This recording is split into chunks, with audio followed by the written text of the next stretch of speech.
Assalamualaikum dan salam sejahtera. Bertemu lagi kita dalam Sains Tingkatan 3.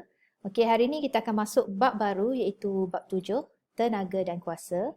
Jadi dalam bab ini kita akan belajar apakah yang dikatakan kerja, tenaga dan kuasa dan apa pula yang dikatakan tenaga keupayaan graviti, tenaga keupayaan kenyal dan juga tenaga kinetik. Dan kita juga akan mempelajari tentang prinsip keabadian tenaga.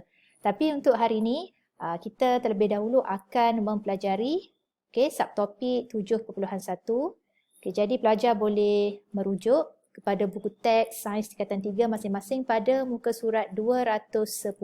Okey, 7.1 iaitu subtopik kerja, tenaga dan kuasa. Jadi untuk hari ini kita akan berfokus kepada kerja terlebih dahulu. Okey, sebab apa? Sebab kita kena betul-betul faham dulu apa yang dimaksudkan dengan kerja, sebab nanti dia akan berkait rapat dengan tenaga dan juga kuasa. Okey? Okey, jadi baik, kita mulakan.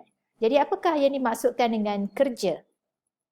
Okey, apakah yang dimaksudkan dengan kerja?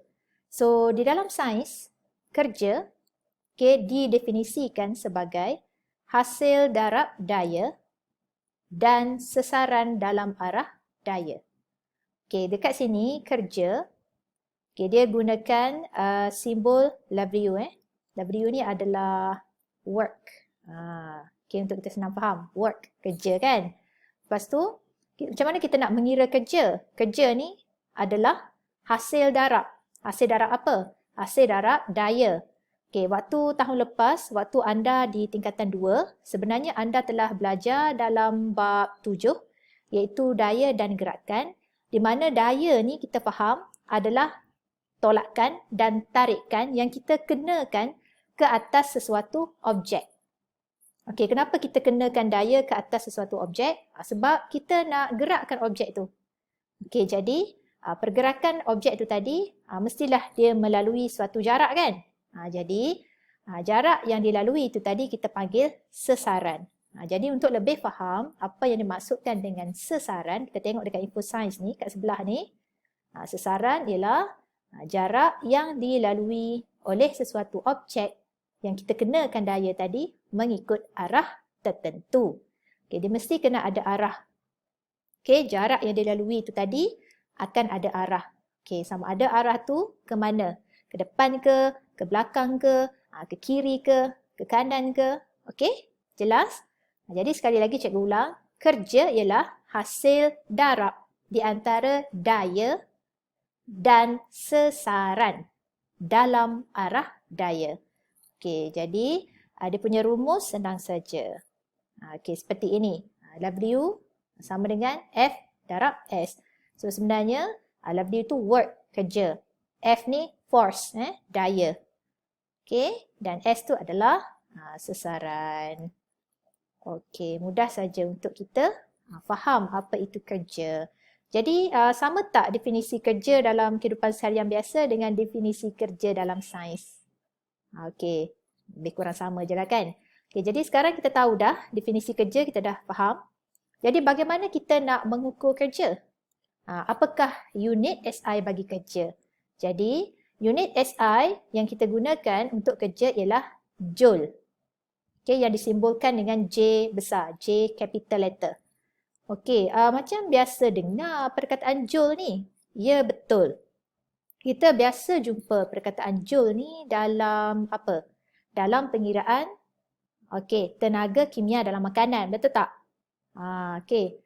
Lepas tu joule ni juga digunakan untuk kira apa? Tenaga elektrik. Betul? Okey, biasa dengar kan? Jadi kalau kita sebut 1 joule kerja, apa yang dimaksudkan dengan 1 joule kerja?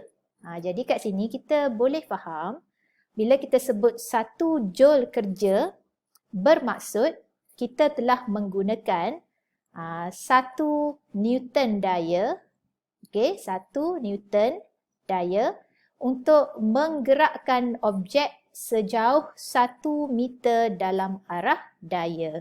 So kita faham kalau kita cakap 1 joule kerja bermaksud kita telah menggunakan daya sebanyak 1 Newton untuk menggerakkan objek sejauh 1 meter dalam arah daya. Arah tu tadi saya sebut kanan ke, kiri ke, atas ke, bawah ke, itu adalah arah ya.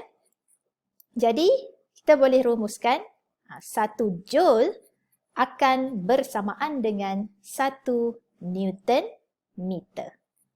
Okey, jelas? Okey, baik. Okey, cikgu ada satu soalan. Selain daripada kerja, kita gunakan unit Newton meter, ada lagi tak kuantiti fizik yang lain yang juga turut menggunakan unit Newton meter? Ya, betul ada, iaitu moment, daya dan juga tenaga. Jadi kat sini kita tahu untuk unit Newton meter ni ada 3 jenis kuantiti fizik yang menggunakan unit yang sama, iaitu kerja, momen daya dan tenaga. Bila cikgu sebut momen daya, macam biasa dengar je momen daya ni kan? Ya betul, momen daya ni sebenarnya anda telah pun belajar tahun lepas waktu anda di tingkatan 2 dalam bab 7. Di bawah subtopik tuas. Sebab momen daya ni dia berkaitan dengan tuas. Kalau dah lupa, boleh ulang kaji semula bab berkenaan. Okey, baik. Dan biasanya untuk pengukuran kerja, kita menggunakan unit yang lebih besar. Seperti apa? Seperti kilojoule dan juga megajoule. Jadi bila cikgu sebut kilojoule, apa yang anda faham? 1 kilo, 1 K bermaksud 1000. So, kalau 1 kilojoule samalah juga dengan 1000 joule. Tapi bagaimana pula dengan 1 megajoule? Jadi, 1 megajoule ni bersamaanlah juga dengan 1 juta joule. Kenapa kita pendekkan begini? Supaya ia akan lebih memudahkan kita dalam menulis. Sebab kalau kita tengok kat sini, macam contoh 1 megajoule ni ada 6 sifar kan? 1 juta. 1 megajoule ni sama dengan 1 juta.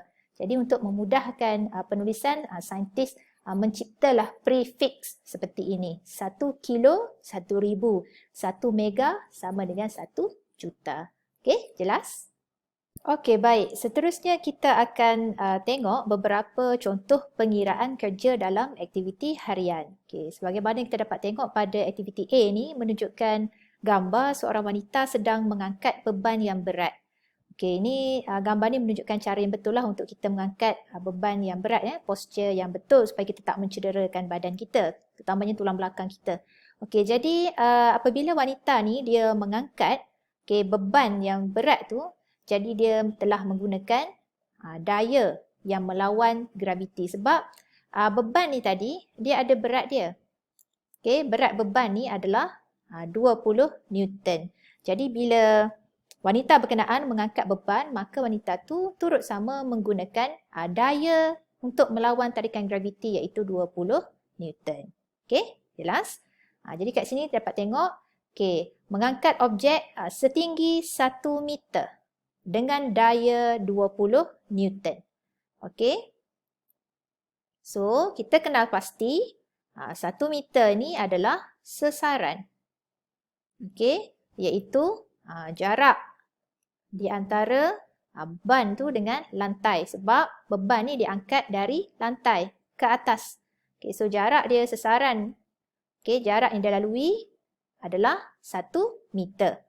Manakala daya yang digunakan untuk mengangkat beban tu tadi adalah secara menegak, arah dia secara menegak dan melawan daya tarikan graviti iaitu 20 Newton. Jadi kat sini kita boleh gunakan rumus kerja sama dengan daya darab sesaran. So masukkan saja nilai. Berapa daya kat sini? 20 Newton. Darab sesaran 1 meter.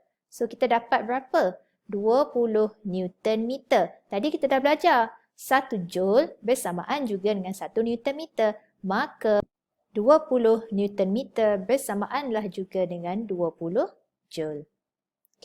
Jelas? Kita tengok lagi contoh-contoh yang lain. Okey, kita juga ada gambar seperti aktiviti B ni di mana seorang pelajar lelaki ni dia menolak troli sejauh 5 meter. So ini adalah sesaran. Okey, dengan daya 10 Newton. 10 Newton ni adalah daya. Jadi kita dah boleh kira dah. Menggunakan rumus kerja adalah hasil darab daya dengan sesaran. Kan? Berapa? Okey, so kita dapat 10 Newton darab dengan 5 meter. Saya sambung kat sebelah ni. Jadi 10 Newton darab 5 meter kita dapat 50 Newton meter. Okey, 50 Newton meter bersamaanlah juga dengan 50 Joule. Okey, lagi ada tak aktiviti lain? Okey, aktiviti seterusnya, aktiviti C. Menarik laci sejauh 30 cm dengan daya 2 Newton. Okey, tunggu sekejap. 30 cm. Okey, sedangkan dekat sini sesaran dikira dalam unit meter. Jadi terlebih dahulu anda mestilah menukarkan unit sentimeter kepada meter. Bagaimana nak tukar? Okey, kita dah tahu 1 meter samalah juga dengan 100 cm. Maka kalau kita ada 30 cm, okey, bahagikan dengan 100. So kita akan dapat 30 cm bersamaan dengan 0.3 meter. Okey, jadi macam mana nak kira kerja? Okey, daya, sekali lagi, daya darab dengan sesaran. Okey, daya kat sini berapa? 2 Newton darab dengan sesaran. Okey, itu jarak yang dilalui oleh laci tu tadi apabila ditarik, iaitu 0.3 meter. Maka kita akan dapat 0.6 Newton meter bersamaan dah juga dengan 0.6 Joule. Okey, jelas? Itu adalah contoh-contoh mudah ya. Okey, so boleh check balik kat sini. Okey, alright. So, ini adalah arah daya yang tadi yang kita angkat beban tu menegak. Okey, ke atas. Okey, tolak troli, mendata. Tarik laci, mendata. Okey, baik. Ada lagi tak contoh lain? Okey, banyak lagi contoh yang kita boleh tengok kat sini. Cikgu besarkan. Okey, contoh satu Rajah 7.2 menunjukkan seorang murid yang mempunyai berat badan 400 Newton dan beban di tangannya 100 Newton. Okey, pelajar lelaki ni berat badan dia 400 Newton dan dia membawa kotak yang memiliki berat 100 Newton. So kalau kita tambah dua ni, kita dapat beban keseluruhan adalah 500 Newton.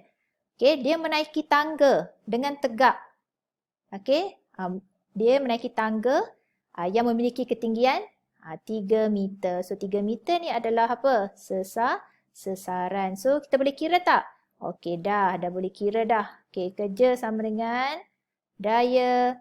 Okey, darab sesaran. Okey, daya kat sini berapa tadi? 500 Newton. Darab dengan sesaran berapa? 3 meter. So kita akan dapat 1500 Newton meter bersamaan dah juga dengan 1500 Joule kerja yang telah dilakukan oleh murid lelaki ini untuk membawa beban menaiki tangga setinggi 3 meter. Okey, ada lagi tak contoh lain? Ada. Okey, kita tengok contoh yang kedua. Okey, Rajah 7.3 menunjukkan Ali mengangkat sebuah kotak berjisim 10 kg. Okey, dari lantai ke atas almari. Berapakah kerja yang dilakukan oleh Ali? Okey, kat sini kita guna 10 kg. Anggapkan daya graviti yang bertindak ke atas objek berjisim 1 kg ialah 10 Newton.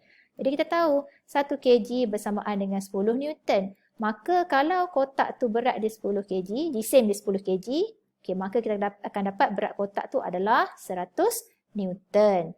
Okay, dan sesaran dia daripada lantai ke atas almari ni adalah 2 meter. Okay, maka kita boleh kira. Kerja sama dengan daya darabkan dengan sesaran. Okey, di mana daya yang digunakan adalah berapa? 100 Newton.